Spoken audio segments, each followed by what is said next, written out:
The human stood at attention outside the Queen's chambers, his posture relaxed but ready. 3 cycles had passed since Commander Drake had accepted this assignment, and he still found the entire situation absurd. A human protecting an alien monarch, the irony wasn't lost on him. The doors hissed open, and Queen Velara emerged, her crystalline carapace catching the light of twin suns streaming through the observation windows. She moved with fluid grace, her 4 arms adjusting the ceremonial robes that marked her station. "Commander Drake," she said, her voice carrying that musical quality his translator could never quite capture properly. "You appear troubled." Drake shook his head. "Just thinking, Your Majesty." "About?" She began walking, and he fell into step beside her, his hand resting near his sidearm out of habit. "About how strange this all is," he admitted. "A year ago, I was fighting your people. Now I'm supposed to take a plasma bolt for you." Velara's mandibles clicked her species' equivalent of a smile. "The galaxy changes quickly, does it not?" They walked through the palace corridors, passing courtiers and functionaries who bowed low as their queen passed. Drake had learned to ignore the stares, the whispered conversations that stopped when he drew near. Humans were still a curiosity here, even months after the peace accords. The war had been brutal and pointless, a territorial dispute over mining rights that had escalated into something far uglier. Both sides had lost millions before cooler heads prevailed. The peace was fragile, held together by threads of diplomacy and mutual exhaustion. Drake's assignment was part of that diplomacy, a gesture of trust, they called it. Let a human guard the Velrani Queen, show that old enemies could become allies. He'd volunteered, much to the confusion of his superiors. But Drake had his reasons, ones he kept close to his chest. "The council meets in an hour," Velara said, interrupting his thoughts. "There will be opposition to my proposals." "There always is," Drake replied. "That's why you have me. To shoot dissenting voices?" Her tone was teasing. "To look intimidating while you outmaneuver them politically." He allowed himself a small smile. "Besides, your own guards handle the actual shooting if it comes to that." They entered the Queen's private office, and Drake took his position by the door while Velara settled behind her desk. She picked up a data tablet, her multiple hands moving across different screens simultaneously. "You know," she said without looking up, "when I first learned a human would be assigned to my protection detail, I objected strenuously." Drake raised an eyebrow. "Did you?" "Of course. I thought it was madness. Your people had killed so many of mine. How could I trust one to stand between me and danger?" She set down the tablet and met his gaze with her compound eyes. "I was wrong. I'm just doing my job, Your Majesty." "No, you do much more than that." She stood and approached him. "You have advised me on human perspectives during negotiations. You have identified cultural misunderstandings before they became incidents. You have earned the respect of my guards, which is no small feat." Drake felt uncomfortable with the praise. Anyone could have done the same, but they didn't. You did. She paused. "Tell me, Commander, why did you volunteer for this assignment?" He'd known this question would come eventually. Drake took a breath before answering. "Because I was there when your predecessor died."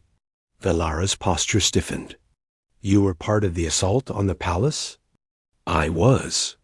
The memory still haunted him. "I was a lieutenant then, part of the strike team. We fought through your guards, pushed into the throne room.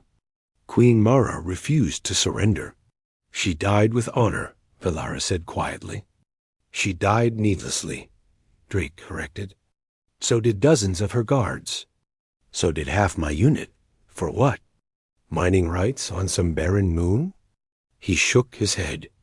"When the war ended and they asked for volunteers for the diplomatic corps, I saw a chance to make something right. To protect instead of destroy." Velara regarded him for a long moment. That takes courage, Commander, to face your past so directly. Or stupidity. I haven't decided which. Her mandibles clicked again. You sell yourself short. You're incredible at what you do. Drake laughed, surprising himself with the genuine amusement he felt.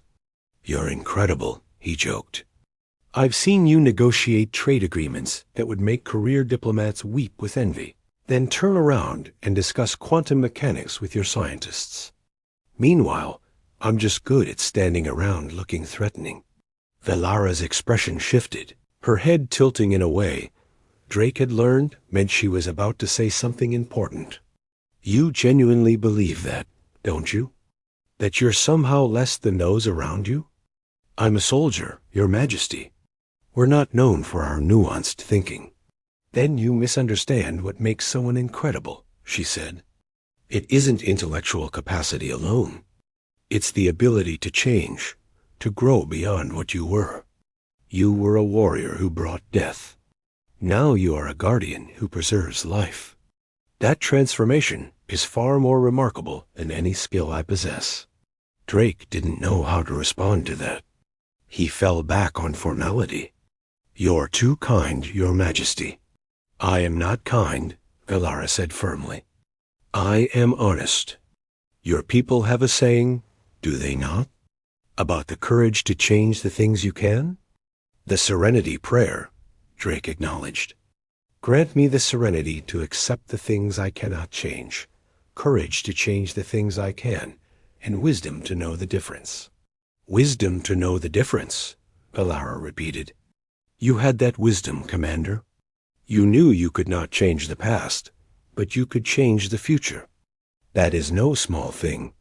An alert chimed, signaling that the council session would begin soon. Drake straightened, grateful for the interruption.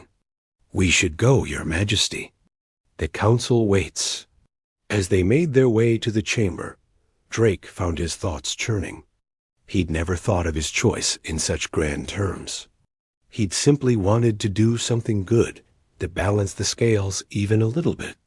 The council chamber was packed with delegates from across the Velrani Empire and representatives from a dozen other species, including 3 other humans. Drake took his position behind the Queen's seat, scanning the crowd with practiced eyes. The session began with routine matters, trade disputes, resource allocation, infrastructure projects. Drake let his attention drift, staying alert for threats while his mind wandered. He thought about the war, about the friends he'd lost and the enemies he'd killed. He thought about Queen Mara, dying on her throne rather than bend. He thought about Velara, who had chosen a different path, who saw strength in compromise rather than stubbornness. The galaxy had changed. Enemies had become allies. Warriors had become guardians. Perhaps Velara was right. Perhaps that transformation was worth something after all. A commotion in the gallery snapped his attention back. A delegate was shouting, his translation coming through as accusations of betrayal. 2 others joined in, their voices rising. Drake's hand moved to his weapon, but Velara raised one of her arms in a calming gesture. Peace, she said, her voice carrying authority. You will be heard, but with respect. The chamber quieted, and the debate continued in more civil tones. Drake relaxed fractionally, impressed once again by Velara's control of the situation. Hours later, when the session finally ended, and they returned to her chambers, Velara seemed exhausted. She sank into her seat, with a sigh that needed no translation. Politics, she said, are infinitely more tiring than warfare. At least nobody shoots at you, Drake offered. Sometimes I think I would prefer it. She looked at him. Thank you, Commander. Not just for today, but for every day. You give me courage to face these challenges. Drake felt that uncomfortable warmth again, the one that came from genuine appreciation. Just doing my job, Your Majesty. We both know it's more than that. She stood and approached him. You called yourself incredible as a joke, but I meant it sincerely. You are incredible, Commander Drake, Not despite your past, but because of how you've chosen to move beyond it. For once, Drake didn't deflect or make light of her words. Instead, he simply nodded, accepting the compliment. "Thank you, Your Majesty." "Velara," she said. "When we're alone, you may call me Velara." It was a breach of protocol, an intimacy rarely granted. Drake understood the significance. "Thank you, Velara." She returned to her desk, and they fell into comfortable silence. Outside the windows, the twin suns set, painting the sky in shades of purple and gold. Drake watched the light fade and thought about second chances, about redemption, about the long road from destruction to creation. Perhaps humanity's reputation wasn't entirely deserved. Perhaps they were capable of more than violence and conquest. Perhaps they could be guardians as well as warriors, builders as well as destroyers. Or perhaps that was just one human trying to be better than he was. Either way, Drake decided it was worth the effort.